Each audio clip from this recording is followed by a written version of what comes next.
4 tahun lepas, Mek Yun berdiri dekat universiti ni sebagai graduan dan penerima anugerah projek Sarjana Muda Terbaik. Tapi hari ni, Mek Yun kembali ke Universiti Mek Yun ni sebagai panel penilai projek akhir tahun fakulti Mek Yun, guys. Inilah fakulti Mek Yun dulu. Dr. Asma dulu ialah lecturer saya. Sekarang dah jadi dekan fakulti. Mek Yun ni masa belajar pada excellent dan perfect. Program engineering perfect, sangat suka. Tapi Mek Yun mampu je Flex. Oh, thank you. One of the best students from our faculty. Dr. Hanis ajar saya generation, transmission and distribution. Ini bagus ni, very good student. Oh, thank pandai, you. rajin and always duduk kat depan. Duduk pas sekali. Kita skema jawapan lah orang punya jawapan final C++ programming. Ya, Saya ingat. tapi memang A, memang semua A. Oh, thank you so Dia much. bangga dengan awak. Oh, thank you so much.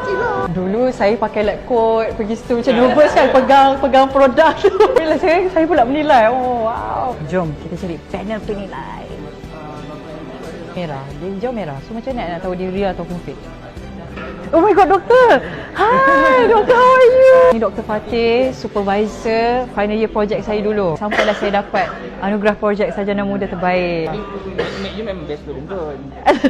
Thank you, doktor. Sebenarnya daripada masuk UTHM ni, untuk pendaftaran tu saya nampak kat Mek Yun dekat billboard. So saya nampak macam bagi saya semangat lah untuk teruskan degree. Oh, thank you. You punya projek ni boleh pergi jauh. Sebab Mek Yun percaya you boleh. Kena kuatkan semangat. Apa beza traffic light awak dengan traffic light yang normal? Sabar, sabar. Yang pasal tema Ni lah dia letak. I ada suggestion. Nanti I rasa you boleh buat macam you punya receiver tu more like a device.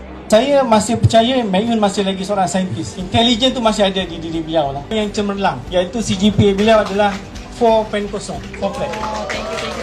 Saya pun tak tahu macam ni guna buat 4 flat. Sebab engineering itu susah lah. Saya tak tahu macam mana. Tapi itulah kenyataan dia. Jadi tadi kita ada seri podcast bersama beliau. Macam mana kita nak cemerlang dalam akademik. Suka berkongsi ilmu. Suka set matlamat. Congratulations. Tanya, kita cakap dah. Lepas ni lagi semangat lah nak buat output project lepas ni. Kepada semua pelajar tahun akhir dekat luar sana, ingat Mek Yun pun bermula macam korang juga. Jadi percaya kepada diri korang, konsisten dan jangan berhenti belajar. Okey?